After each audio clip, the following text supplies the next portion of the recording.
Day 2 Aurangabad తర్వాత మేమైతే Shirdi reach అయిపోయాము. షిరిడి వెళ్ళిన తర్వాత మేము నాసిక్ అంటే సప్తశృంగేరి మాత టెంపుల్కి వెళ్ళడానికి అయితే ప్లాన్ చేసుకున్నాము.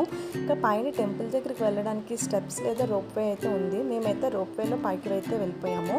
ఇంకా ఈ టెంపుల్ యొక్క ప్రత్యేకత ఏంటంటే ఇక్కడ అమ్మవారు 18 చేతులతోని దుర్గామాతగా అవతారం ఎత్తి ఆ మహిషాసురుని సంహరించిన తర్వాత ఈ 7 కొండల మధ్యలోనే స్థిరపడినట్లుగా మన పురాణాలు అయితే చెప్తున్నాయండి. అదేవిధంగా దక్షయజ్ఞం తర్వాత సతీదేవి యొక్క కుడి చెయ్యి భాగం కూడా ఈ 7 కొండల మధ్యలోనే పడిందని మన యొక్క నమ్మకం. సప్తశృంగి అంటే 7 కొండలు అని అర్థం. అందుకే అమ్మవారికి సప్తశృంగేరి మాత అనే పేరైతే వచ్చిందండి.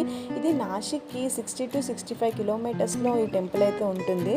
మీలో ఎవరైనా నాసిక్ ప్లాన్ చేస్తే మాత్రం ఖచ్చితంగా ఈ టెంపుల్ మాత్రం విజిట్ చేయండి. మాకైతే దర్శనానికి 40-50 మినిట్స్ టైం అయితే పట్టింది.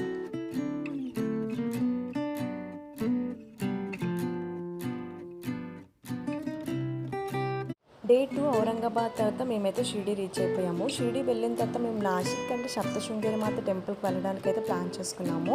ఇంకా పైన టెంపుల్ దగ్గరికి వెళ్ళడానికి స్టెప్స్ లేదా రోప్వే అయితే ఉంది. మేమైతే రోప్వేలో పైకి అయితే వెళ్ళిపోయాము.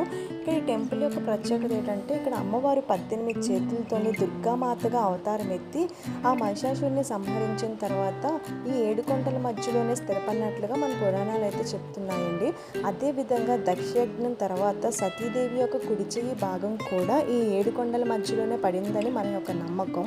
సప్తశృంగి అంటే 7 కొండలు అని అర్థం. అందుకే అమ్మవారికి సప్తశృంగేరి మాత అనే పేరైతే వచ్చిందండి. ఇది నాసిక్కి 60-65 కిలోమీటర్స్లో ఈ టెంపుల్ అయితే ఉంటుంది. మీలో ఎవరైనా నాసిక్ ప్లాన్ చేస్తే మాత్రం ఖచ్చితంగా ఈ టెంపుల్ మాత్రం విజిట్ చేయండి. మాకైతే దర్శనానికి 40-50 మినిట్స్ టైం అయితే పట్టింది.